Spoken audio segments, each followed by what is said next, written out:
करेंगे कि जिस तरह से जयराम महतो ने विधानसभा में कहा, विधायक जयराम महतो ने विधानसभा में कहा कि मंत्रियों को, विधायकों को क्वार्टर लेनी चाहिए, न कि आवास। आवास और क्वार्टर में ये फ़र्क होता है। उनकी बातों को गंभीरता से लिया गया या नहीं लिया गया, लेकिन निश्चित तौर पे हम यहाँ पर इस बात को लेकर चर्चा कर रहे हैं कि आखिर जो और मंत्रियों के लिए 14 करोड़ के आवास भी बन रहे हैं और लगभग कंप्लीट हो गया है, और 8 करोड़ के विधायकों के आवास बनने जा रहे हैं।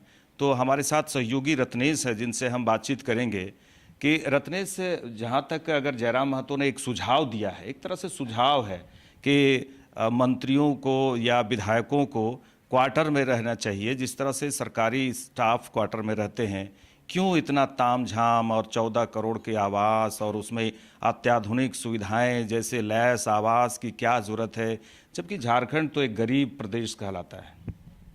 जयराम महतो के बात से बिल्कुल झारखंड की जनता काफ़ी सहमत है। जिस तरह से जयराम महतो ने सदन में कहा है कि स्कूली बच्चों को जिस तरह से स्कूल बस जो है वो लेने जाती है, फिर स्कूल पिकअप करती है उनके घर तक, उसी तरह से मंत्रियों को जो है एक फ्लैट दे दिया जाए। लेकिन इतने जो 14 करोड़ रुपए का, एक तरफ सरकार कहती है कि गरीब राज्य है, केंद्र से पैसा मांग रही है, अपना बकाया पैसा, कि हमारे पास राज्य में पैसा नहीं। वही दूसरी तरफ आप अनिल देखिएगा तो 14 करोड़ रुपए का एक मंत्री का बंगला है। तब समझ सकते हैं कि झारखंड सरकार के पास कितना पैसा है। एक तरफ राज्य की महिलाएं जो हैं सड़क पर बेबस होकर सो रही हैं, और दूसरी तरफ सरकार जो है महल बना रही है 14 करोड़ का। सिर्फ मंत्रियों के लिए नहीं, अगर विधायक की बात करें तो विधायकों के लिए भी वहाँ पर आवास बनाया जा रहा है जो 8 करोड़ की लागत से।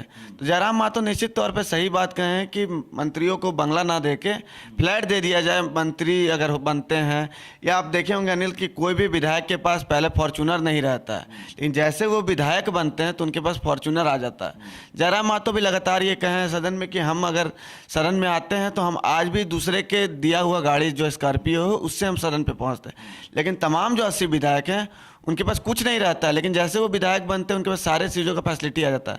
तो जनता को सिर्फ बुड़बक बनाया जाता है। राज्य सरकार, किसी की भी सरकार रहे, जनता को बुड़बक बनाती है कि राज्य गरीब राज्य है, केंद्र सरकार बकाया पैसा नहीं देती है, केंद्र के माथा थोप देती है।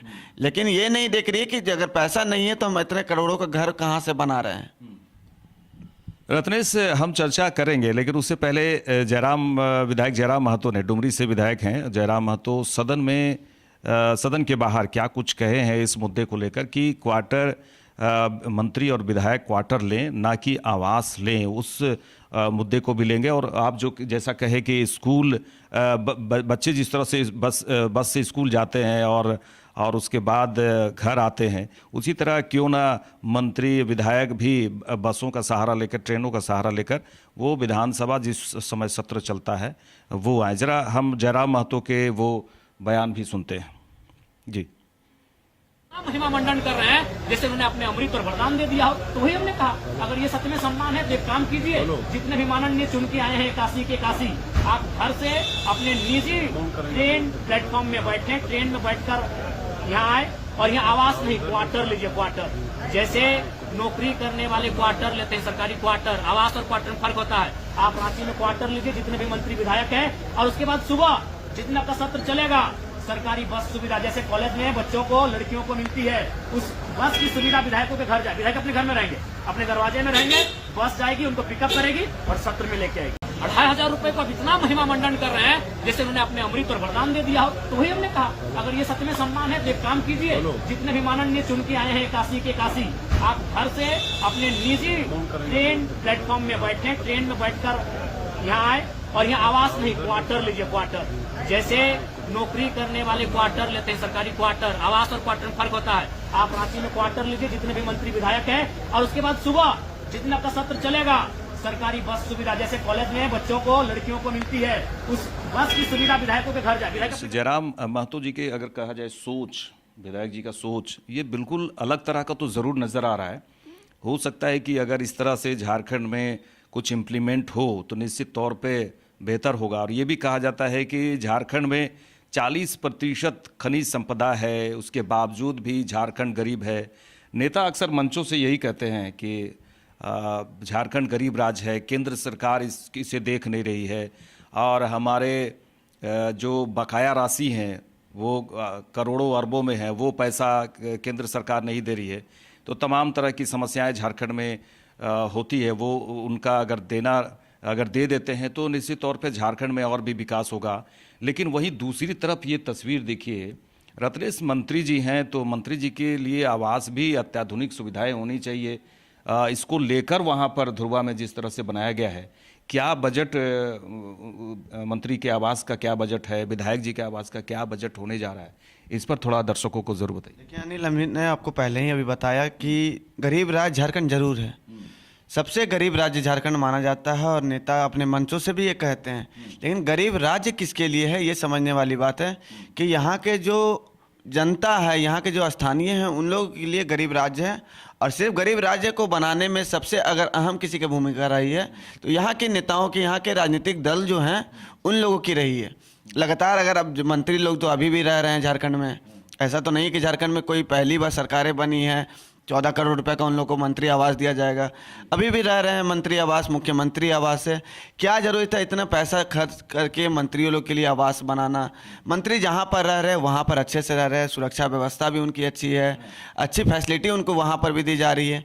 लेकिन झारखंड सरकार को दिखावटी पसंद है। अगर वो अपने मंत्रियों को 14 करोड़ का बंगला देंगे तो जनता को फिर बताने में कैसे होगा कि हम अपने मंत्रियों को बंगला दिए हैं, राज्य का विकास किए हैं। लेकिन राज्य का अगर विकास देखें तो धरातल पर कभी नहीं हुआ है। 24 साल बने झारखंड हो गया, लेकिन यहाँ की जनता जो है आज भी गरीबी से जूझ रही है। तो निश्चित तौर पर झारखंड गरीब राज्य है, लेकिन यहाँ के जो नेता हैं वो इसको गरीब राज्य बना के छोड़े। देखिए, मंत्री जी के लिए जो आवास है, रत्नेश जी का कहना है कि वो भी सही था, कोई ज़रूरत नहीं था। लेकिन सबसे बड़ी बात देखिए, यहाँ पर जिस तरह से झारखंड गरीब है कहते लोग आते हैं और नेतागण ज़्यादा इसको शो करते हैं, झारखंड गरीब राज्य है।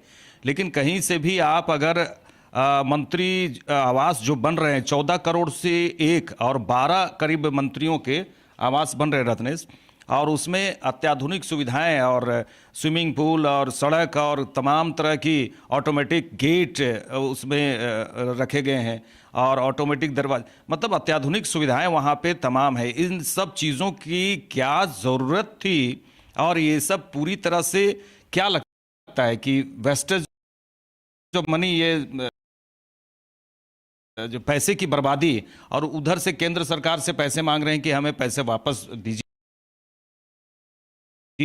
हमारे पास पैसे नहीं हैं। निश्चित तौर पर झारखंड सरकार में सरकार किसी की भी रही है, झारखंड मुक्ति मोर्चा की भी सरकार रही है, भारतीय जनता पार्टी की भी रही है, कांग्रेस भी गठबंधन में रही है, आजसू भी रही है। तो निश्चित तौर पर पैसों की बर्बादी हुई है। अगर पैसों की बर्बादी नहीं होती है तो यहाँ तो भ्रष्टाचार ज़्यादा होता है। तो आपने देखा होगा अनिल कि मंत्रियों के घर में 37 करोड़ रुपया बरामद हो रहा है, कोई मंत्रियों के घर में 300 करोड़ बरामद हो रहा है। तो झारखंड में सबसे ज़्यादा पैसा है और वो भी सिर्फ भ्रष्टाचार में। आपने स्विमिंग पूल का जिक्र किया, तो गरीबों के पास पीने का पानी नहीं है, चलने के लिए सड़कें नहीं हैं, लेकिन मंत्री जी लोग के लिए स्विमिंग पूल बनाया जा रहा है। रोड, जिस रोड से मंत्री गुजरेंगे उस रोड को चकाचक कर दिया जाता है। और वही अगर आप रोड की स्थिति देखिए, ग्रामीण इलाकों में चले जाइए तो गर्भवती महिला जो है गर्भपात में ही उनकी मौत हो जाती है। वो एक बच्चा को जन्म क्या देगी, बच्चा को जन्म देने से पहले वो मौत हो जाती है। तो झारखंड की ये स्थिति है, और सिर्फ यहाँ की स्थिति को अगर बनाने में किसी का अहम योगदान रहा है तो यहाँ के नेताओं का रहा है। तो रत्नेश, अगर कहा जाए दूसरा पक्ष को भी हम की बातें कर रहे हैं कि भाई मंत्री जी ने शपथ ग्रहण किया है, पद ग्रहण किया है, अब वो पूरे एक्शन में भी दिख रहे हैं झारखंड में। लेकिन मंत्री जी के लिए अगर आवास बनता है तो वो एक तरह से कहा जाए कि झारखंड के मंत्री हैं, कोई आम बात तो नहीं है, झारखंड के मंत्री हैं, तो उसके लिए सरकार ने सोच समझ के ये खर्च किया है कि मंत्री जी को किसी प्रकार से कोई दिक्कत नहीं हो। लेकिन जयराम महतो को यही समस्या है कि आप एक तरफ कहते हैं मंचों से जब चुनाव होता है या फिर कहीं भी जाते हैं झारखंड गरीब प्रदेश है, और आप तमाम तरह की बातें करते हैं और केंद्र से भी पैसे की मांग करते हैं, जो बकाया पैसा है, हालांकि मिलता तो सही बात है, वो झारखंड के विकास में होता। लेकिन ये किस तरह का झारखंड का विकास है, ज़मीन स्तर से झारखंड की विकास की ज़रूरत है। अगर अबुआ आवास की बात कर ले, थोड़ी डिस्कशन कर ले, अबुआ आवास में किस तरह से समस्याएं आती है, बालू की समस्याएं और तमाम तरह की समस्याएं हो रही है, तो लोग अबुआ आवास के बारे में भी बोलते हैं कि हमें नहीं मिल पा रहा है, काफ़ी समस्याओं का सामना करना पड़ रहा है। कितने रूम का है ये रत्नेश बताएंगे? कितने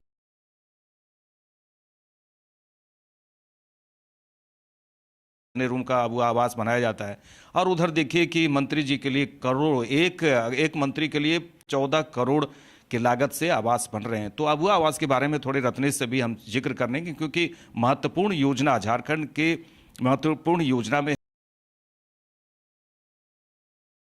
है, हेमंत सरकार के महत्वपूर्ण योजना में ये शामिल है अबुआ आवास योजना। देखिए, अबुआ आवास योजना की आपने बात की अनिल, अबुआ आवास योजना से कई तरह की चीज़ें जुड़ी हुई हैं, रोजगार भी जुड़ी हुई हैं। तो हम आपको विस्तार से बताते हैं दर्शकों को भी कि पहले प्रधानमंत्री आवास योजना था।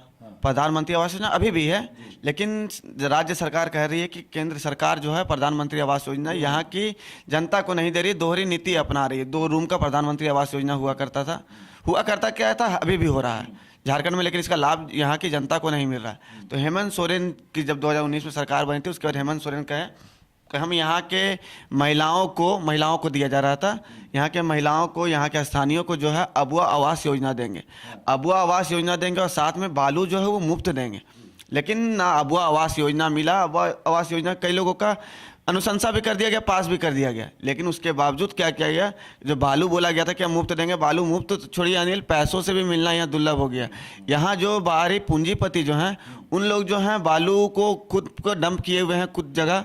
अब बालू की यहाँ पे क्राइसिस इस कदर बढ़ी हुई है कि अगर ट्रैक्टर पे आप बालू लेने जाइएगा तो 10,000 से 12,000 रुपये ट्रैक्टर में बालू मिल रहा है। तो बालू मिल रहा है, निश्चित तौर पर कोई 10,000 12,000 रुपये ट्रैक्टर बालू खरीदेगा नहीं, एक मिडिल फैमिली के लिए बहुत मुश्किल होता है। उसके बाद अगर बात करते हैं तो कई लोगों इससे रोजगार से भी जुड़े हुए थे, जो रोड में दिहाड़ी मजदूर खड़े रहते हैं, महिलाएं खड़ी रहती हैं, उन लोग का रोजगार छीना गया। रोजगार झारखंड सरकार छीनी है, क्योंकि बालू अगर नहीं मिलेगा तो रोजगारें चली जाएंगी। एक तरफ आवास देने का आप कहते हैं, जिनको आवास नहीं है उनको आवास देंगे, आवास आप नहीं दिए, चलिए वो अपना रोजगार किसी तरह कर रही थी, कहीं रेंट में लेके या फिर किसी तरह अपना घर बनाती, तो आप वो रोजगार भी छीन लिए, बालू रोक दिए तो रोजगार छीनाया। अगर कई महिलाएं सोचती है कि मेरे पति जो हैं नशा का सेवन करते हैं तो हम अपनी बच्चियों को पढ़ाएंगे मजदूरी करके, तो वो मजदूरी भी उनका अब छिना गया है, क्योंकि जब बालू नहीं आएगा तो रोड में काम मिलेगा नहीं तो मजदूर को पैसा मिलेगा नहीं। देखिए, तो कभी रत्नेश जल्दी से ये बताइएगा कि कभी आपने ये सोचा कि अबुआ आवास में इतनी सारी परेशानियों का सामना कर रहे हैं, बालू नहीं मिल रहा है, अबुआ आवास में दिक्कत हो रही है, 3 कमरे का रूम बनना है। रत्नेश से ये कभी आपको सुनने में आया कि भाई मंत्री जी के लिए जो आवास बन रहे हैं, 14 करोड़ के एक आवास बन रहे हैं, ऐसे ऐसे 12 आवास बन रहे हैं, कभी उसमें समस्या, बालू की समस्या, ऐसी समस्या आई कि भाई यहाँ दिक्कत हो रहा है, देखिए मंत्री जी का आवास नहीं बन पा रहा है, काफ़ी समस्याओं का सामना करना, तो वैसा तो कभी सुनने में नहीं आया होगा? अनिल, आपको हमने पहले ही बताया कि यहाँ के कुछ पूंजीपति हैं जो बाहर से आके यहाँ पे निवेश किए हुए हैं, उन लोगों के पास बालू स्टॉक अभी भी है। अभी भी आप चाहिएगा तो आपको एक ट्रैक्टर क्या, हजारों ट्रैक्टर मिल जाएगा। तो मंत्री जी का ही आदमी लोगों के पास स्टॉक रहता है। लगातार मंत्रियों पर यह आरोप भी लगते रहा है कि जो वहाँ पर खनन काम करते हैं वो मंत्री का ही आदमी रहता है। आपको पंकज मिश्रा याद होगा अनिल, जो मुख्यमंत्री हेमंत सोरेन के प्रतिनिधि थे बरट के, तो वो भी जेल में थे, बाद में अब उनको जमानत मिल गई। तो मंत्रियों लोग के लिए आवास बनाने के लिए ना बालू की दिक्कत होगी, ना लेबर की दिक्कत होगी, ना किसी प्रकार की कोई दिक्कत नहीं। दिक्कत होती है तो यहाँ की जनता को, यहाँ की महिलाओं को, यहाँ के स्थानीयों को दिक्कत होती है। अच्छा, जयराम जी बोल रहे हैं जिस तरह से कि बस में आना चाहिए मंत्रियों को और विधायकों को बस में और ट्रेन में, तो ये कैसे संभव है? उनका किस तरह से संभव हो सकता है कि बस से आना जाना करें? ये तो बिल्कुल ऐसा तो हुआ नहीं है कहीं भी, और झारखंड में ऐसा तो हो नहीं सकता। कहीं पे कुछ भी नहीं हुआ है। कहीं पे जब यहाँ पे चुनाव चल रहा था, चुनाव का मौसम चल रहा था, तो कोई बोला कि 500 रुपये में गैस सिलेंडर देंगे, कोई बोला 450 में। ये अभी तक कहीं नहीं हुआ है। भाजपा बोली कि हम इसका शुरुआत झारखंड से करेंगे, हेमंत सोरेन बोले झारखंड मुक्ति मोर्चा कि हम इसका शुरुआत झारखंड से करेंगे। तो इसका एक पहल झारखंड से, जयराम महतो युवा हैं, युवा सोच हैं कि किस तरह से झारखंड को आगे ले जाएं, क्योंकि झारखंड को सोना झारखंड कहा जाता है, लेकिन सोना झारखंड ये है नहीं। जबकि कोयला की राजधानी है, पूरे देश को ये कोयला देती है। जब कोरोना काल था तो ऑक्सीजन की अगर कहीं पे दिक्कत नहीं हुई थी तो वो झारखंड थी। झारखंड पूरे राज्य में, माफ कीजिएगा, पूरे देश में ऑक्सीजन भेजा है। तो आप समझ सकते हैं, आपने बोला कि विधायकों जिलों को मंत्री आवास मिल रहा है या फिर गाड़ियों मिल रहा है, तो जयराम महतो ठीक ही कहें कि स्कूल के बच्चों को जिस तरह स्कूल के बस जो हैं उनके घर तक पिकअप करने जाते हैं, और पिकअप करके स्कूल तक लाते हैं, फिर वो स्कूल में अपना क्लास करते हैं, उसके बाद स्कूल के जो बस रहती है वो उनको घर तक छोड़ती है। तो विधायक जी लोग का जब सत्र चलता है तो सत्र में वो रांची में आए हैं, उनको लोग सरकारी फ्लैट दिया हुआ है, सरकारी क्वार्टर दिया हुआ है, वहाँ पर रहें, एक बस जाएगी उनको पिकअप करेगी, विधानसभा लेके आएगी, फिर विधानसभा से उनको लेके चली जाएगी, छोड़ देगी। राज्य का राजस्व भी इससे बढ़ेगा, पैसा बचत होगा, वो पैसा जनता में आप खर्च कीजिएगा तो जनता का कुछ भला होगा, राज्य का विकास होगा, तब आप सोना झारखंड इसको बनाने का सपना देख सकते हैं। बिल्कुल, देखिए जिस तरह से बातचीत हुई, रत्नेश से भी बातचीत हुई कि देखिए सोना झारखंड बनाने की पहल तो अगर कहा जाए तो जयराम महतो की जो सोच है वो निश्चित तौर पे वो दिखती है कि उनका जो सोच है और उनका जो कदम है, जो पहल है, उसके बारे में उन्होंने अपनी बातों को सदन के बाहर रखा है कि ऐसे ऐसे अगर किया जाए तो निश्चित तौर पे झारखंड आगे बढ़ सकता है और आगे बढ़ने के लिए तमाम कोशिशें की है। अब रत्नेश ने ये कहा कि बालू की समस्या आबुआ आवास में हो या आम आदमी अगर बनाने की सोच रहा है तो बालू की समस्याएं काफ़ी विकट है, क्योंकि 10,000 से 9, 10,000, 11,000, 12,000 ट्रैक्टर मिलते हैं। तो सोचिए एक आम आदमी क्या घर बनाएगा, लेकिन उसकी मार जो है सीधे सीधे वहाँ जो सड़क के किनारे खड़े मजदूर और सड़क के किनारे जो महिलाएं हैं, महिला मजदूर हैं, उनकी कोई सोचने वाला नहीं है। वो बैरंग ही आते हैं और बैरंग ही लौट जाते हैं। काम मिलना मुश्किल हो गया है क्योंकि झारखंड में बालू काफ़ी महंगे हैं। लेकिन कभी भी आप ये नहीं सुने होंगे कि मंत्रियों के आवास या विधायकों के आवास बनने में किसी भी प्रकार से बालू की कमी आ रही है या फिर कोई दिक्कत हो रहा है, क्योंकि माननीय लोगों के आवास बन रहे हैं तो निश्चित तौर पे किसी भी प्रकार से कोई कमी नहीं होनी चाहिए। अत्याधुनिक सुविधाओं से लैस है। इसी को लेकर, इन्हीं सब तमाम बातों को लेकर जयराम महतो के उद्गार जो है विधानसभा से बाहर नजर आए। उन्होंने कहा कि क्यों ना विधायक हो, मंत्री हो, क्यों ना क्वार्टर में रहें, जिस तरह से सरकारी क्वार्टर में जो स्टाफ होते हैं, सरकारी स्टाफ होते हैं वो रहें, लेकिन वैसा होता नहीं है क्योंकि आवास और क्वार्टर में अंतर है। लेकिन मंत्री जी हों, माननीय विधायक हों, सभी को तो बड़े बड़े आवास चाहिए और अत्याधुनिक सुविधाओं से लैस चाहिए, इसीलिए वो धुरवा में 14 करोड़ के आवास बनने जा रहे हैं। इसी मुद्दे को लेकर हमने बातचीत की है और तमाम तरह की जो समस्याएं हैं, देखिए अब गरीब राज्य की भी बात हम लोग ने डिस्कशन किया कि झारखंड गरीब राज्य है। ये मंच सभी तमाम मंचों से सभी नेता ये कहते हैं कि झारखंड गरीब राज्य है, लेकिन कभी अगर मौका मिले तो धुरवा जरूर जाइए आप और जरा मंत्रियों के आवास का निरीक्षण बाहर से ही, अंदर तो जाने का प्रवेश मिले ना मिले, लेकिन मुआयना ज़रूर कीजिएगा, क्योंकि अत्याधुनिक सुविधाओं से ये लैस मंत्रियों के आवास बन गए हैं, लगभग कंप्लीट हो चुका है। अब मंत्रीगण वहीं से विधानसभा सत्र जाएंगे और वहीं रहेंगे। इन तमाम मुद्दों को, गंभीर विषयों को हमने रत्नेश के साथ में चर्चा किया। देखने वाली बात है कि गरीब झारखंड राज्य को किस तरह से विकास के रास्ते में लाने की कोशिश की जा रही है। अब देखने वाली बात होगी। देखते रहिए लाइव इंडिया। नमस्कार।